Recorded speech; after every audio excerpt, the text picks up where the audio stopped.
background. I'm a person who grew up in the streets. I hustled for years, made a ton of mistakes. God finally got in my head and got me right. And I created an agency that helps our youth and our young adults be able to just navigate their way through low income situations so that they can get the resources they need to be able to change their lives and be able to break cycles in their lives. Tonight we have an amazing panel, And I'm just gonna start off as everybody is placed on the Zoom screens. So we have Gerald Griggs, who is a phenomenal civil rights attorney. We have Leon Pinkett, who is a former city council member for the city of Baltimore. We have Jasmine Clark, who is a state representative over the Liberal and I believe Gwinnett County area. We have Sherry Washington, who is the commissioner for Rockdale County. And then we have the phenomenal producer, Ashley West, who you may not see, but she's the power behind the show. And what we want to talk about tonight is we want to talk about how do we stay engaged with our elected officials so that once we put people in office, we can actually help them do what they need to do so that they can move our community forward. Tonight, I wanted us to film with this painting in the background because to me this speaks volume on why it's so important to be able to get the right people in office, but not only get them in office for us to, as Gerald Griggs said so eloquently, how to the courage to be able to hold them accountable once they're in office, because things like this should never have to happen. Like we shouldn't have our women out in the streets having to protest and put their life in danger with law enforcement just so that they don't have to see children killed in the streets. If we would do our jobs to get the right people in office and then speak up after they are in office, not just vote to get them in office, not just rally and protest to get them in office, but keep that same energy once they're in office to make sure that they're doing their jobs, to make sure that they hear our voice, to make sure that they know what our community needs. If we would do those things, we wouldn't have to do these things. So I want each one of the panelists to be able to introduce themselves, give a little background on who you are and why this is important to you. And again, we can start with you, Gerald, because you're the next person on the screen. Okay. I'm Attorney Gerald Griggs. I am a civil rights activist, civil rights attorney, social justice activist, and I'm a criminal defense attorney doing work primarily in Georgia. I've been blessed to be a part of some of the biggest protests in Georgia history, and I am the vice president of the Atlanta chapter of the NAACP and the former third vice president of the state conference of the NAACP. So I like to get in good trouble. I hear you. All right, Leon, you can go next. Hey, I'm Leon Pinkett, former city councilman, Baltimore City Council for 7th District in West Baltimore.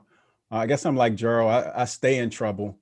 So I've worked in local government for about 23 years now, primarily on community economic development, really trying to ensure that conscious investment comes to communities that have been disenfranchised and neglected for far too long. So thank you for having me tonight. Thank you for coming in and thank you for dropping these jewels in advance.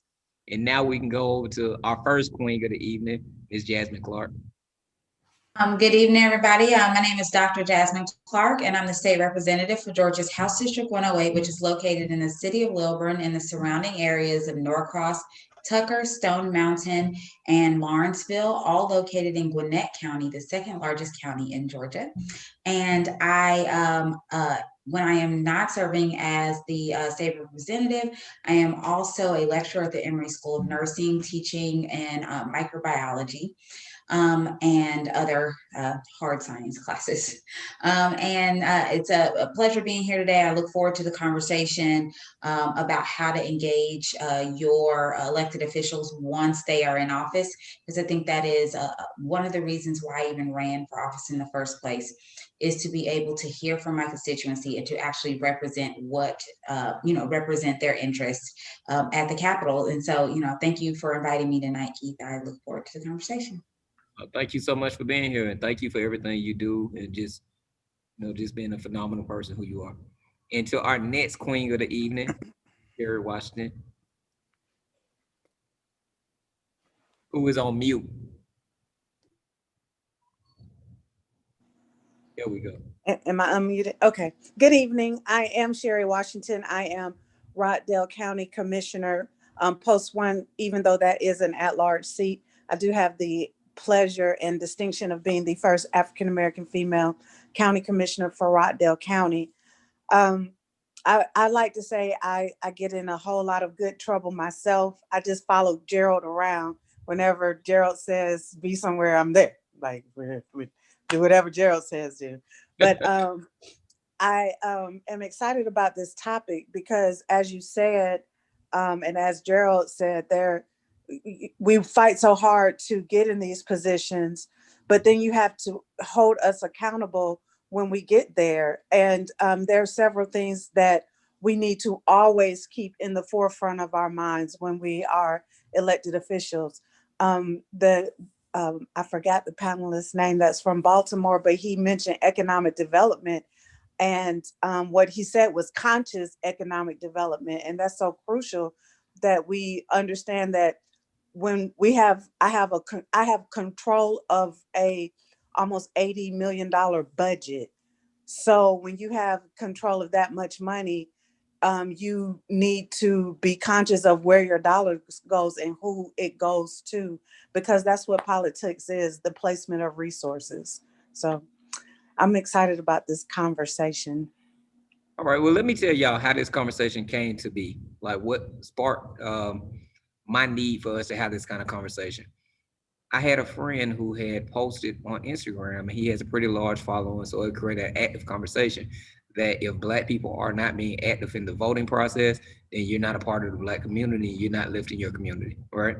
And what his goal was to motivate people to get out and vote, and to motivate people to be a part of the process, to motivate people to just being encouraged to using their vote to be able to erase some of the issues we have in the Black community.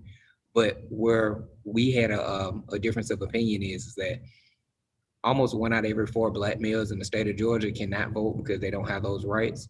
And you have a lot of people who have never had rights to vote. Like myself, I became a convicted felon at the age of 16. So as much as I work in the political sector, as many different things as I do, I don't have a right to vote. So when you say that a person's not being a part of the Black community because they're not voting or they're not pushing to get us forward, I think that there's so many different variables that, and I asked him, what about the people who have the privilege, but once you get people in office, you're not standing up for those people who don't have rights. You're not standing up for those people who have had their rights taken just simply because they were trying to feed their family in a community that didn't have jobs, or they were trying to do things in a space where there were no opportunities. So they went out and tried to create a way to take care of their household. And that made me really look at a lot of people in our community don't understand the power that you give a person when you put them into an office, and the accountability you have to be able to hold them accountable for how they use that power. If we rallied together to put you in the office, and we also had to rally together to make sure that you represent us, like Ms. Washington said, she controls an $80 million budget. How is that $80 million being allocated to help the same people that put her into the position to control that budget? Now, I can answer that because I know Ms. Washington personally, and I know that she's a very just person, and that she looks over every single every single person who she represents in her district. But I think that the reason why the African-American community, sometimes we don't get the representation that we deserve is because we don't understand that we need to use our voice throughout the process. We cannot just use it to put people in office. We got to use it to let the people who are in office know what it is that we need. And I wanted for you to be able to share what does that look like, and give some tips and some pointers to people who are not politically connected and just not very well versed in that area, so that they can know, like, okay, I hear what you're saying, but what does that look like? Like, how do I create a conversation, and who do I talk to for the different things that we need? Like, what's a state conversation? What's a city conversation? What's a county conversation? And if there is a state need and you do reach out to a state representative, how do you even make that first contact? So I just want to let y'all be able to jump in and just be able to share some of those nuggets, and also just be able to motivate some people on, for one, why they need to be a part of the process and why they may need to be an elected official themselves. So whoever wants to start off, you feel free to right in. Well, I think it's great that we have, all 3 levels, with the exception of the federal level, represented on this call. So, I mean, you have a former council person on the city level, you have a current sitting state representative, and you have a current sitting commission member. And so if you don't understand, you have local municipalities, Then you have the counties or townships, if you're watching this around the country. And then, of course, you have state reps. And then the only thing higher than that is federal. And so there are very different ways you can engage with each of them. They all have some type of sitting body meeting, whether that's a city council meeting, a county commission meeting, or a state House of Representative or state Senate meeting where you can go and watch. Most of the time it's in the gallery. And then most of those places have public comment time, with the exception of maybe at the state level, you have to be invited to speak. But then they have times where you can come to their office hours and have a conversation with them. You can email them, you can call them. Of course, you can do what I like to do. You can set up a protest. But you can get their attention. And most of the time where our advocacy stops is at the ballot box. But that's just the beginning. You have to make sure you stay engaged with your elected officials so they know what's on your agenda and what you want to see get passed. Again, office hours, phone calls, emails, and hopefully you have a relationship with your elected official where you can have an open dialogue about the issues in your community, because it all starts locally. So those are just some of the ideas that I have, and I will yield the floor to others who want to jump in. And look, he been used to this kind of conversation. When he say yield the floor, you already know he Right, he'll yield back. And I reclaim Keith, Gerald makes a tremendous point. I think some of the reason we don't get what we desire from elected officials is we don't understand the authority that's at each level. And so sometimes we're asking of individuals things that they don't even have the authority, or that's not in their purview. And so there becomes tension between the elected and the constituent when we don't know which agency or which level of government that we should be speaking to in order to get our needs met. And so we've got to understand the process. But I'd like to also say that some of the issue is it's difficult to hold someone accountable for an agenda that we haven't clearly stated even before they got into office. And oftentimes we allow elected officials, I being a former one, to dictate what the agenda is, when the reality is the constituents should be dictating that conversation. And making. I'm sorry to interrupt. When you say that, to me, that goes back to what Gerald was saying when he said you got to be at those public comments. You had to be at those public hearings, and you got to make comments when it comes to public comment time. You have to make sure that you're in the state representative's offices. You have to make sure that not just. Sometimes you got to take it outside of public comment time. Sometimes you had to go to where they have speaking engagements at. You had to go to where they rally some of their support to be able to bring light to certain issues. I remember I was in Houston, Texas, and they had a meeting between the mayor's office and the city council's office, and one of the professors at the university had got run over because they didn't have sidewalks, and he was in a wheelchair. So he had to take his wheelchair out of the curb because the sidewalk ended, and when he came off the curb, he got hit by a car. So what they did was they had every person that was in a wheelchair that was a part of the school's body, they had them come to hearings, and they had them come in cycles. So they would shut down the hearings because their presence was so pronounced. But they made their struggle a part of the agenda for the entire city because they made it to where you could not overlook them. Yeah, I totally agree. But what I'm saying is that that is one part of the advocacy. Sometimes we neglect the advocacy that needs to happen before the individual is even elected. The agenda should be set before the individual goes into office. And so you need a list of this is what our community needs. And if you absolutely.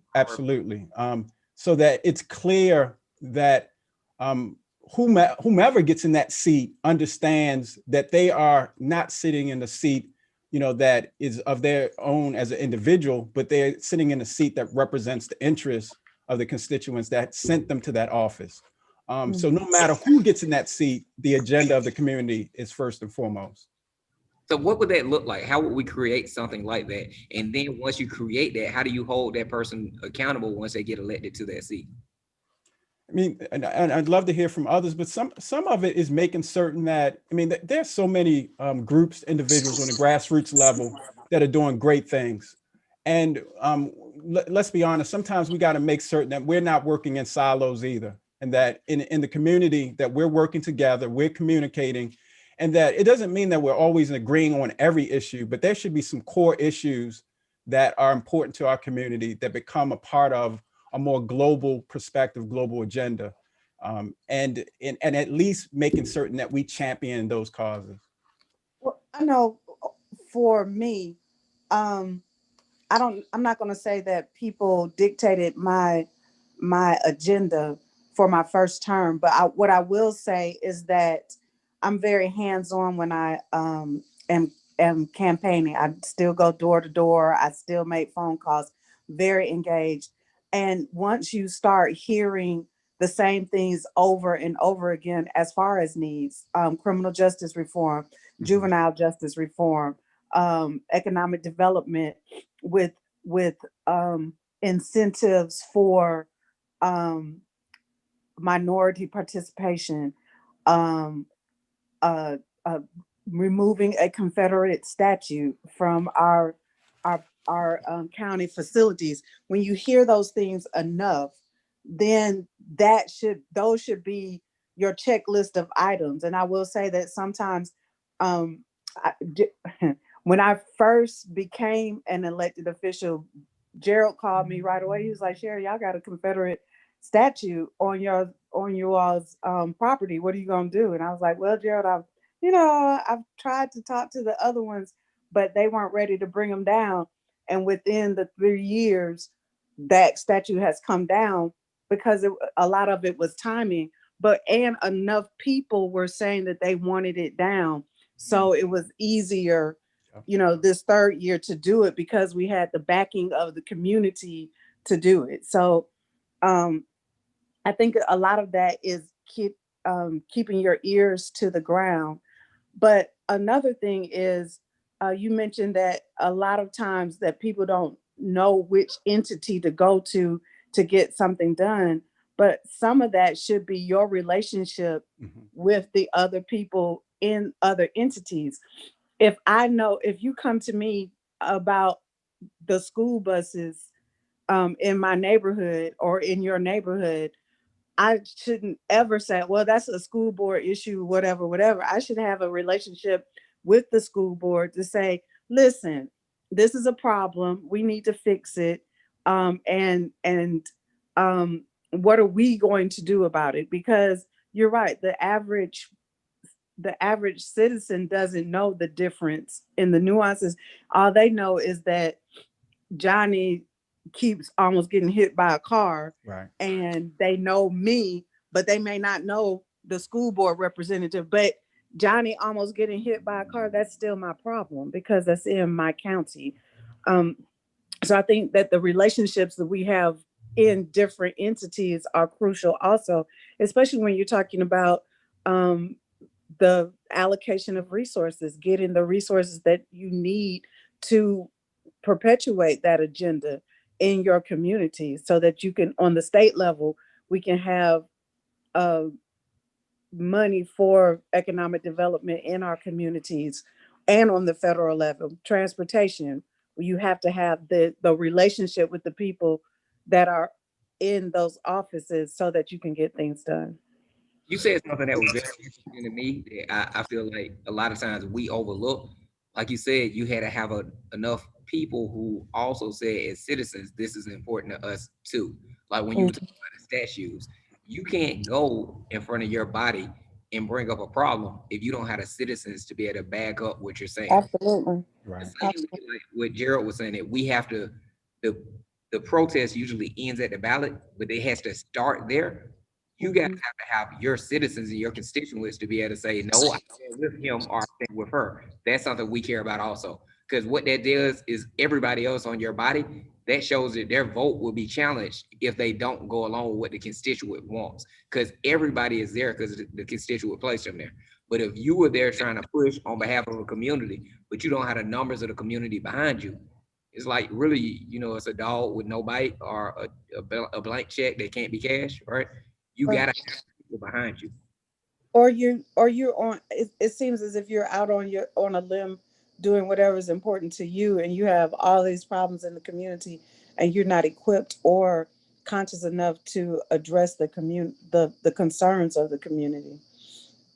You know, so Can what? I jump in really fast, Keith, and say that I once went to a protest and I was on the microphone, and it was right after an election had just happened, or it was like in the middle of an election.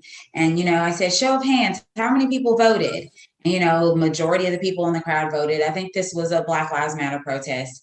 And then after that, I said, how many of you can name 6 people that you voted for? It was about 20 elections on that ballot. How many of you can actually tell me who was on the ballot? Less people raise their hand. People go vote because they are told to go vote. A lot of times people vote and they don't even know who they voted for. They might have voted for the person that had D next to their name because they identify as a Democrat, and that's good enough for them. It's hard for you to advocate for yourself and for your community when you don't even know who you voted for. You don't know who to hold accountable. And so I think a part of this is also being educated on who you're sending to office, what is their platform, and what is their email address, what is their office phone number. It's got to keep going. You can't just pat yourself on the back because you went to the precinct and stood in line for an hour and got your peach sticker. That peach sticker is just a symbol of the beginning of the process. That's not your reward for voting. That is your, ticket to participating in a process that is ongoing. I look forward to getting constituent emails. A lot of times by the time a constituent has reached out to me, they're mad. That's right. I rarely hear from people who are, that are telling me what they need on the forefront. By the time they call me, they're mad and they just, want somebody to fix whatever is happening. And I would love to hear from people before they're mad. When the thing that is important to them, if they bring that to me. And the thing is, you elect these people, there's 230 something people in the Georgia State Legislature. We are not experts on every single thing. And as much as we care about our communities, we truly do. We cannot know every single thing that is bothering every single person.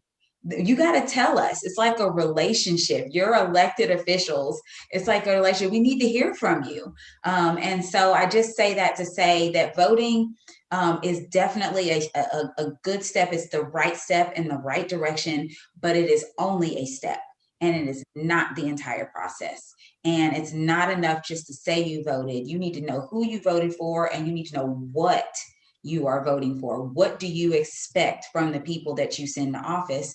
And those people need to hear from you. So I want to bring up something, right?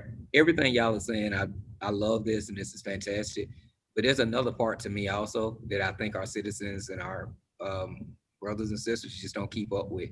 And what that is understanding what the people in office are voting in and voting out, right? So like right now, criminal justice reform and police reform has been one of the hottest topics in the city of Atlanta. Would y'all agree with that? That's been in the forefront. How many of y'all remember the 8 camp? On the protest end, yes. But as far as legislation in the city of Atlanta, I would say no. But that's my point. That's exactly what I was getting to. Do you remember the 8 can't wait legislation that we were trying to push in the city of Atlanta? And I'm not trying to throw our mayor under the bus, but the truth of it is our mayor vetoed that legislation.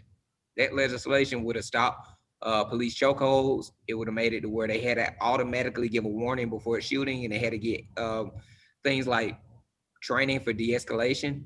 And our mayor vetoed that. And while our mayor vetoed that, she's actually speaking at protests and speaking in the public about these things while she actually is vetoing it at the same time. But because our citizens don't stay engaged with what is actually going on in the offices that make the decisions, they don't even know that the same person you just cheered for vetoed the rights that you're protesting to get. And to me, that is a huge problem. You cannot stay active. You can't hold a person accountable. You cannot do any of those things if you don't know what's going on inside of these offices.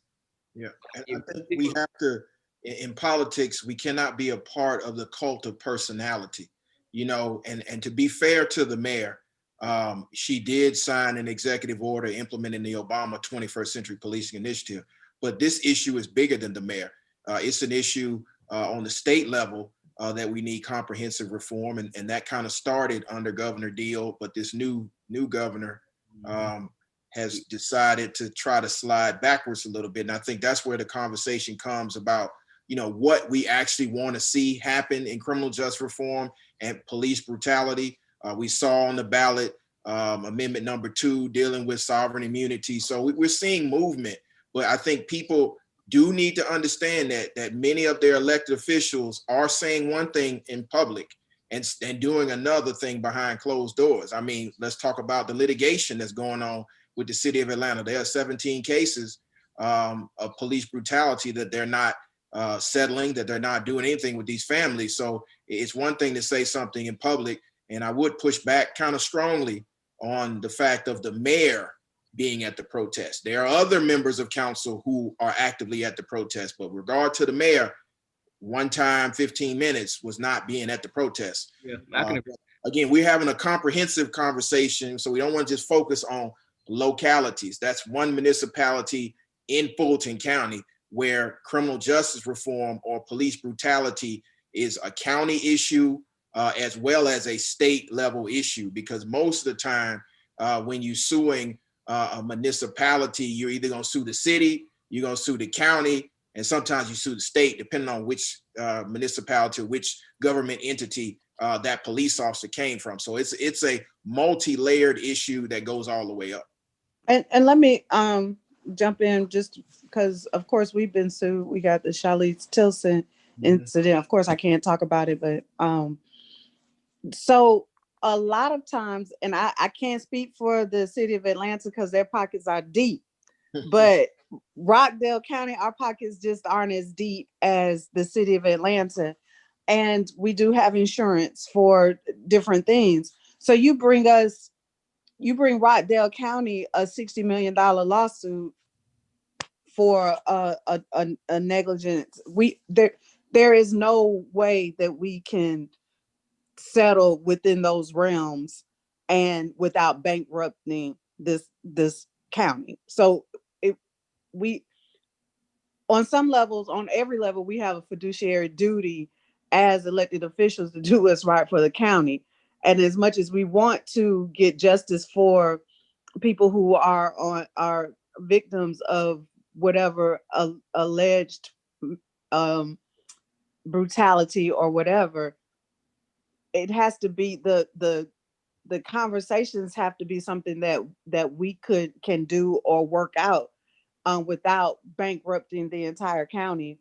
And of course we do, like I said, we do have insurance. So how much over the policy limits are you expecting a municipality or a governmental agency like Rockdale County to come up with out of the coffers? Because anything that we do over the insurance policy limits would be taking resources that we could have in the community away from the community. So those are the other things that we have to look at. And then also, there's not this huge incentive for us to settle anything right now because you can't litigate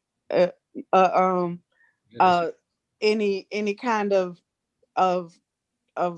lawsuit right now, or civil suit. So I'm not in any hurry to write a check for $5 million if I know I can't get to a jury.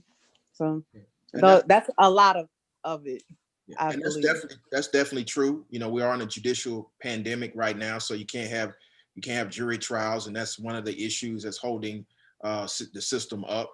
But I think another thing is, you know, looking aside from the monetary settlement, because I think a lot of people confuse the monetary settlement with justice. Justice is not the monetary settlement. It's holding the police officers accountable. And I think that there needs to be a statewide and a federal conversation with the Department of Justice, as well as the GBI and other entities, on adequately investigating this and preparing it for a prosecution with courageous district attorneys who are willing to bring charges and hold that level of accountability. Because I think a lot of the community is tired of officers who have numerous cases of police brutality and never being held accountable. So I think it's a twofold conversation. And I do agree, it's a lot to try to bankrupt a county or a city. But I think a lot of the families are so angry at the point that there has been a lack of justice,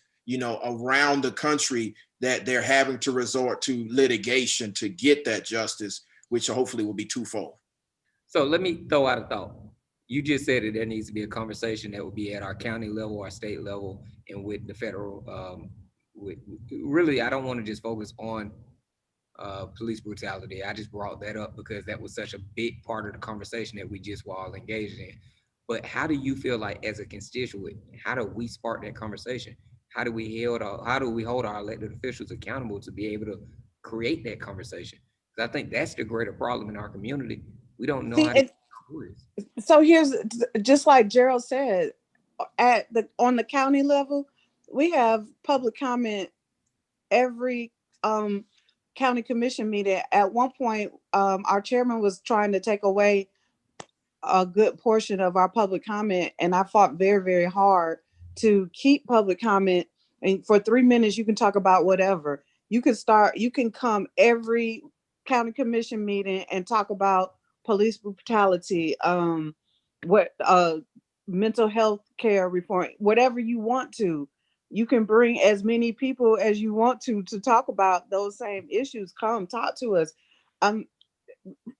For example, one of our communities in this community, it wasn't anything as personal as police brutality, but they wanted to stop the traffic from going down their street. So they, for 3 months, brought different people to talk about how fast the traffic was going around in their community. So of course we had to listen to them and put up traffic calming measures. Just advocacy, coming, talking to us, letting us know that there's a problem and expecting us to fix that problem. Absolutely expecting us to fix that problem. So Jasmine and Leon, I want to hear from you guys also, because what I want to make sure that we do is that we give, from each level of government, we give different tips and pointers, and also let our viewers understand why is it so important. Like, a lot of people, like, I think it was you, Jasmine, who said earlier that people will go and vote and they feel like they did their duty because they stood in line for an hour, which is a part of the process, but it's not the whole process. You cannot feel satisfied just because you stood in line. You cannot feel satisfied just because even if you put the perfect person in office, if you don't stand behind them and you don't communicate with them, they can't do the perfect job. Well, I can say from me on the state level, I have had people who make office hours with me, and there have been bills that I have sponsored that specifically came from a constituent who sat down with me. They talked about the issue that was important to them. I, researched it. And then from there, we went, I went to legislative council and I had a bill drafted up. I've had students from the high school do the same thing. They came to me, they say, this is an issue that's important to us. Here's a list of things that we would like to see you do. And at the end of the day, as a representative, I'm going to listen to you. Now, I can't do every single thing. Sometimes it's not in my purview. As Leon said earlier, sometimes, if you want me to change, the trash pickup vendor, that I can't do that at the state level for who's picking up our trash in Gwinnett County. But what I can do is reach out to the Gwinnett County Board of Commissioners and at least let them know this is an issue that's important to the people in our district and across the county. And I think we need to do something about it. But at the same time, I feel like I know what to do because people are telling me what's important to them. And it's not just one meeting. We have several meetings and phone calls. We are going back and forth. We're bouncing ideas off of each other. And sometimes that turns into legislation. Sometimes that turns into, something else. But all together, I just have to hear from people. And that can be through an email. That can be through a phone call. A lot of times, You know, it's harder with COVID, but you know, that could also be through a office hours. I do Zoom office hours for my office, you know, since I can't be in my physical office right now.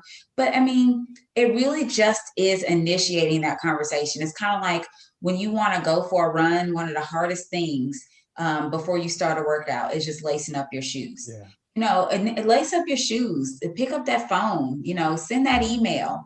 And then from there, you'll find that once you get going, just like when you start that workout and you start that run and you go for that walk, once you get going, you'll realize that this thing that seems so big and so untouchable and so unattainable is not actually that difficult.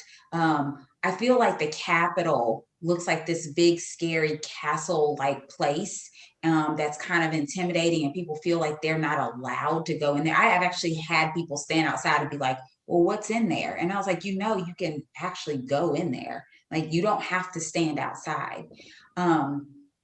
And I think once people, you know, immerse themselves, and you don't have to completely immerse yourself, but again, just lace up your shoes. Once you get started, you realize that things move a lot smoother once you initiate the process.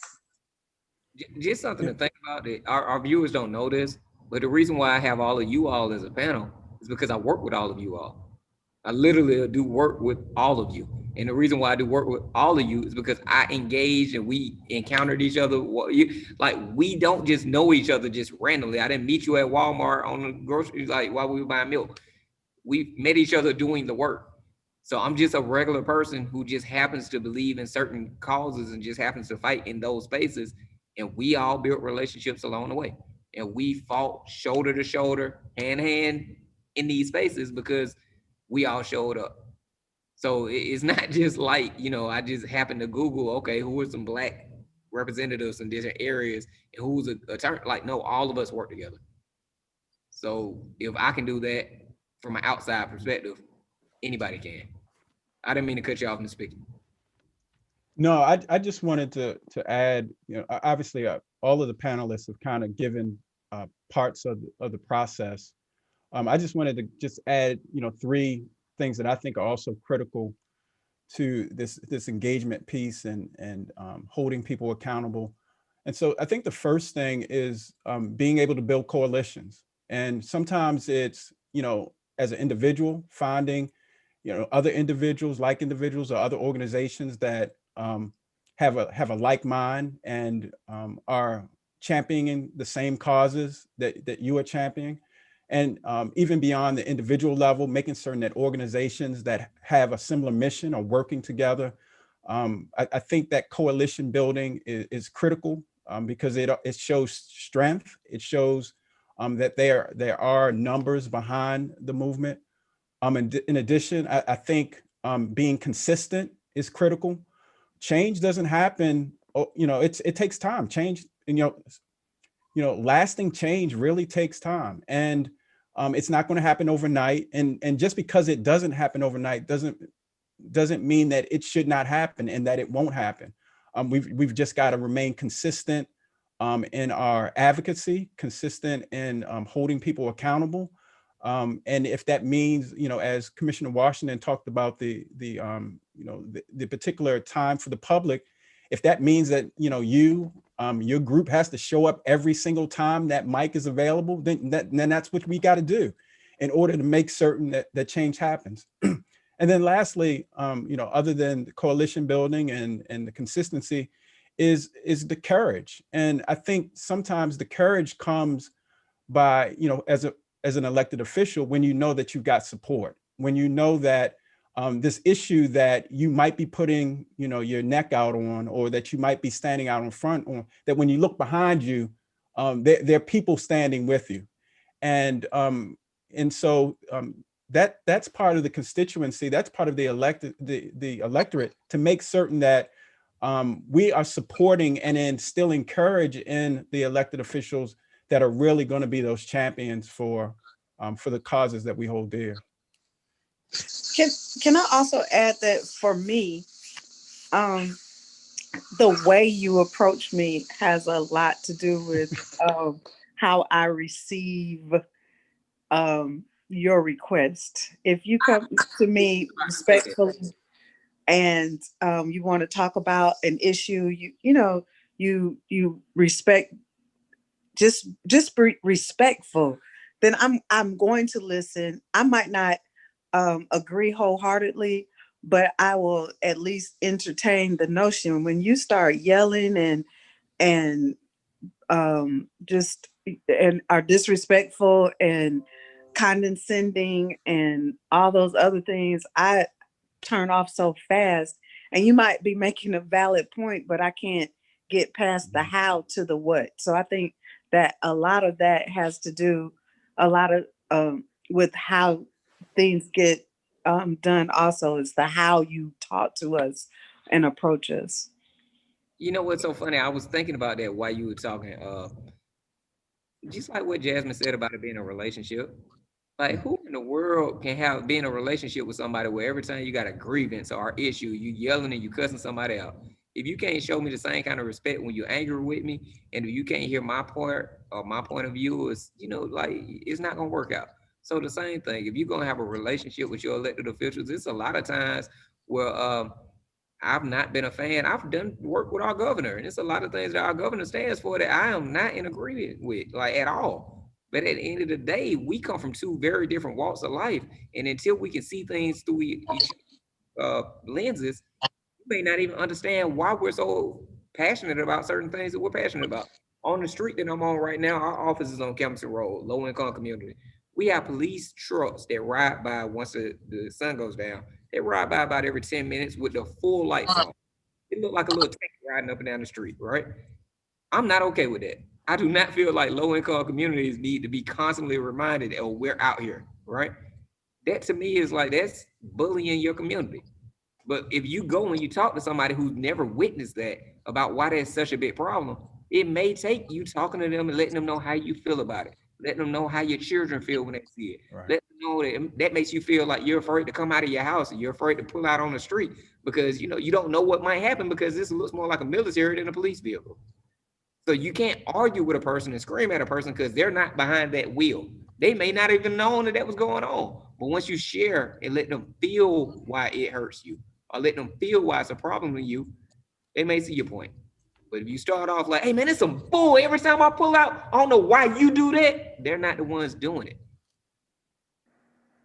And I definitely agree. And what I need people to understand in this political environment is it's been so toxic for the last 4 years that people are just now learning how to re-engage with one another in a civil manner because we've had such a divisive and rhetoric-filled, hateful political conversation. But I am starting to see, as we move into a new administration, the rancor kind of toning down. Because I mean, there's some political actors, namely the governor, who, I don't agree with anything. But I don't want to see that person attacked the way that they are being attacked. And it's starting to make people who are, actually in the business of politics understand, okay, we got to really take this down because people are getting death threats and they're getting threatened and all of this stuff simply because they have a different political ideology. We can agree to disagree without being disagreeable. And so, I give you a perfect example. Sherry brought it up when she first got elected. We had a conversation about the Confederate monuments, and I want to be the first one to publicly thank her on this platform for helping to get the Confederate monument taken down. But I was very passionate about taking down the Confederate monuments, and maybe I came across a little over the top. But again, 3 years later, I said it to her the day it was taken down. I never thought that in Rockdale County in Conyers, Georgia, that we would be outside the courthouse seeing the Confederate monument being taken down. So it's about, like he said, coalition building, understanding that there's a political reality that politicians have, that they have to have certain backing to get things done. And it may not happen as quickly as you want to see it done, but as long as you are in it for the long haul, you will see change in your generation. I mean, we're seeing change that we never thought would happen. Let's point some things out. We've seen a Black president of the United States, and now we're seeing a Black vice president of the United States. Both things I never thought I would see in my lifetime. Seriously, I never thought I'd see either one of those. But the political conversation is changing. And there was one other thing I wanted to add. You can go to city council meetings. You can go to county commission meetings. I forgot to mention, you can go to legislative hearings where you can give input on bills as well. So there's always an opportunity to have public comment on what is coming down as far as legislation, and you can change the course of legislation. I will say that that one of the I mentioned the whole Shirley Tilson incident, and if y'all don't know Gerald is a bulldog and he's very passionate about his position. So the whole thing with Shirley Tilson is he was a gentleman that was arrested by Rockdale County who ended up through what I can't really really say a whole lot because we are litigating this, but he ended up passing away at the jail. And when Gerald got a hold of this whole thing, he was a bulldog to the sheriff, to us. It was pretty heated. And so, our sheriff is pretty mild-mannered, and he was not very impressed with Gerald and the way he approached him. So I know Gerald. I've known him for years. I love him to death. So I took the letter that Gerald wrote, the sheriff, and I went and had a conversation with him, just me and the sheriff. And we ended up doing a lot of the things that Gerald put in the letter as suggestions, but we would never tell Gerald that his letter effectuated all the change that it did just because of the way in which he brought the letter. I mean, if a lot of that was ego, like the sheriff of the county is not going to acquiesce to the demands of this outside influencer, and who's coming down the way he was coming down on him. But there was a lot to be said about what that was in the letter. It was the how he was presenting it that was probably the problem. But we got a lot of the things done. But yeah. So, Commissioner Washington, that makes a good point about relationship building, right? Like, if you really want to see change done in your community, for one, you got to be willing to do the work yourself. You can't ask anybody else to stand up in a place you're not willing to stand up for, right? And for two, you got to let people see you. You got to let people see that you're authentic and let people see you're dedicated. And then you build relationships. And as those relationships get stronger and more solid, then you can build bridges from that, right? Like, again, it wasn't a letter that was sent to Rockdale County blindly. That was a letter that was sent to Rockdale County while he had allies in Rockdale County. So if he had not have built a reputation, done the work himself, and shown consistency, he wouldn't have had those allies. So that letter wouldn't have fallen on deaf ears because it wouldn't have been anybody to stand behind it and to help, push it across. So, and back to what you were saying also too, Jerry, I get death threats all the time, man. I fight up because I stand up for criminal justice reform and I fight against, systematic oppression and things of that nature. I get people who get upset with me. Oh, you want some violent criminal to be able to hurt my child? You want this and you want that? And I let them know, I have a child that passed, right? The first and most important part of criminal justice reform is victim justice reform. So you don't even understand who I am before you automatically attack me for what you think I'm saying. So sometimes when people come at me and they're angry and irate, they're not mad at me. They're mad at the fears that have been pushed on them. And I had to stop and have a conversation with them and ask them, what do you think I'm really saying? What do you think I'm really, fighting for? Like, if you look at people who are incarcerated and they're coming back into society, if we don't give them some kind of resources before they come back into society, don't you think that will put your family at a greater risk? Because now you got a person who's coming from a bigger deficit with less opportunity, which is going to make them more desperate, which means that they may now go out and do more acts that could be more horrendous. But if we work with that person before they come back, and if we slow down the probability of them ever even going into the system, that creates a safer community for you and your family also. So we're erasing the number of victims by doing the work on the front end, during the process, and then creating a space after the process. So like, my point is on all ends, we have to hear each other. We have to be willing to have thick skin, but also be sensitive to other people. And we got to be consistent.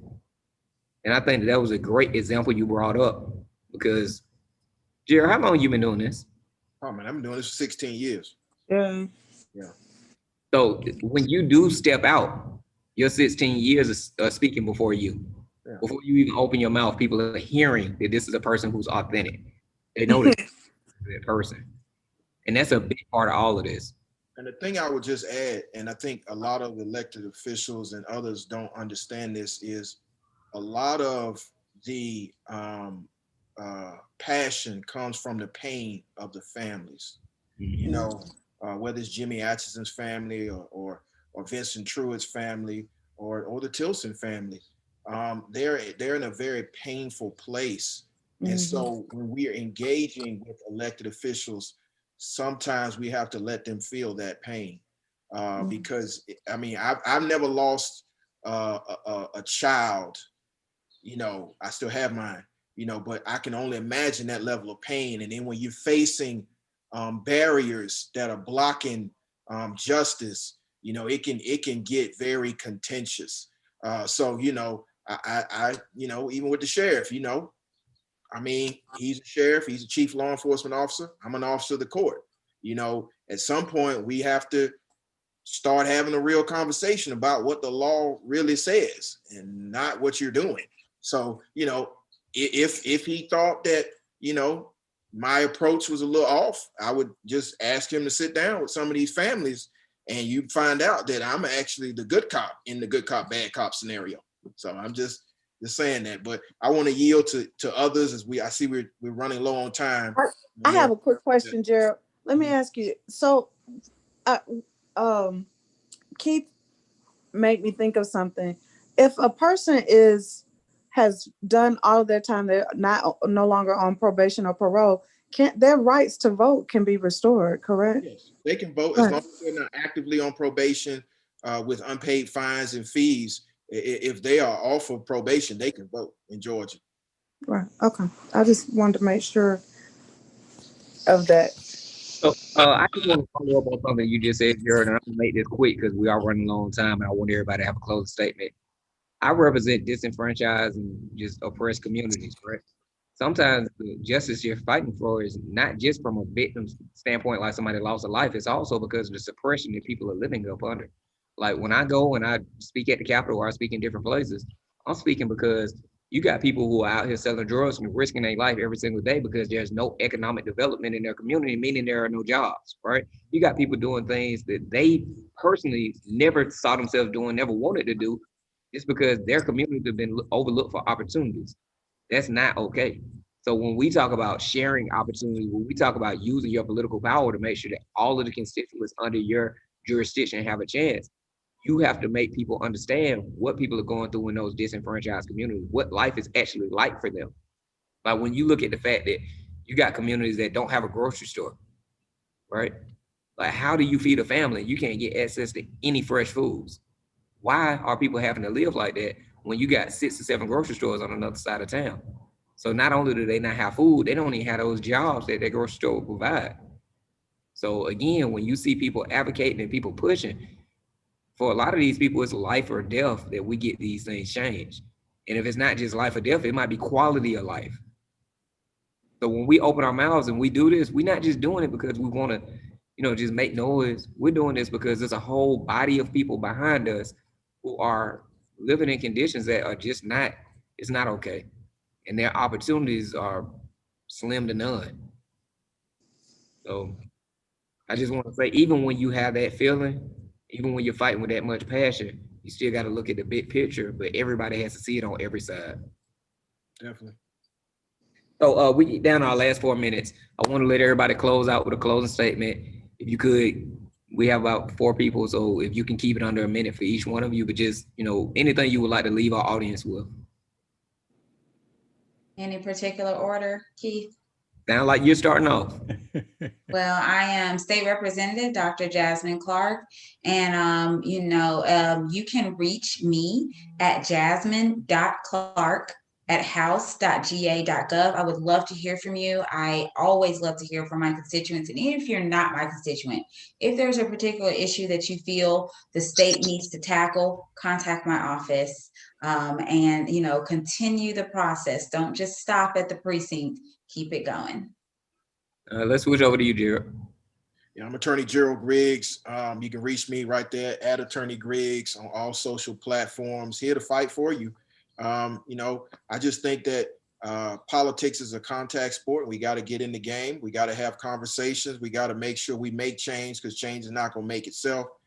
We have to advocate for our communities, and it starts at the ballot box. Like Jasmine said, it starts there. It does not end there. So get engaged, go to town halls, go to public comment at the city level, the state level, and of course the county commission level, and all the way up to the federal level. That way we can make change.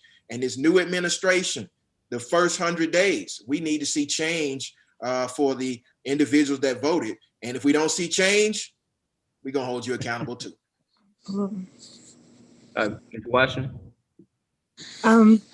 Well, first, Keith, thank you for inviting me, and I learned a lot from the panel. Thank you all for spending this evening with me.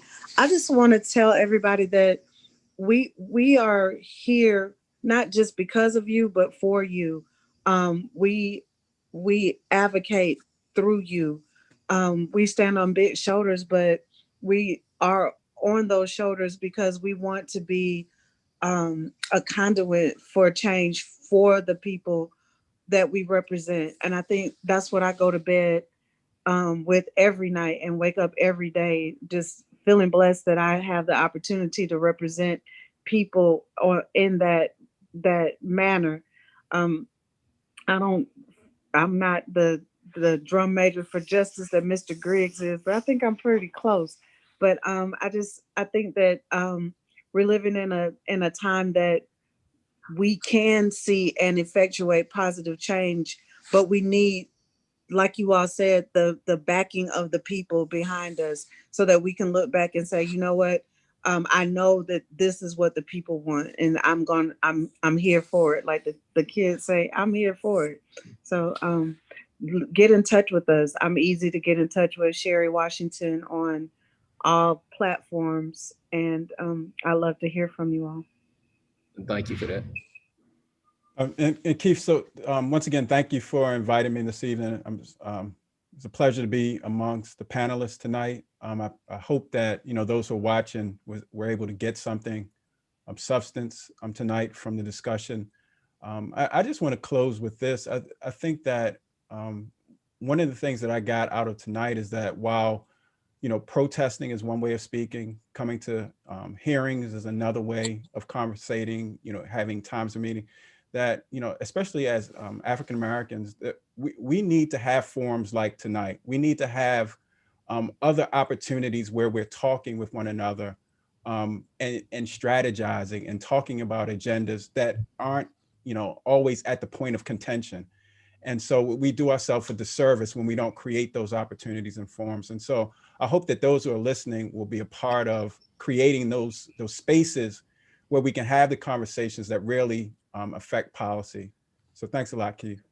Thank you. And thank you all for joining. I want to leave with one thought. I'm a convicted felon with 14 felony convictions. I was a consultant to President Obama's administration for criminal justice reform on a federal level. I was a part of the Trump administration for the Alliance of Black Voices from Black leaders all across the nation. And I was just nominated to be on President Biden on their cabinet for criminal justice reform for returning citizens. I'm a convicted felon with 14 felony convictions. But because I stood up for people that look like me and for people that have similar situations for me, and from children who have grown up like I grew up, I've been able to get access into spaces that have made change for our people. You do not have to be special. All you have to do is be dedicated. All you have to do is show up. Like Jasmine said, lace up your shoes and go. Like I figure out a lot of this stuff as I go along. I've called everybody on this call to ask advice because I don't know everything I'm doing, but I'm gonna try. So I'm just saying that to everybody watching, you don't have to be an elected official to have influence in politics. That's right. Sometimes the biggest impact you can make is from outside of the room, but you do have to show up. All right, y'all have a wonderful night. Thank y'all so Good much. night. You know what? I forgot to tell people you can contact me at makingthetransition.org and at Making the Transition on all social networks. Sometimes I forget that I'm worth contacting too. I'm joking with you. Amongst giants, sometimes you forget to put your own stuff out there. But again, makingthetransition.org and anything we can do, we're here. And you see, you got a whole group of people fighting for y'all. Y'all have a wonderful night. And thank you for your time. Good night.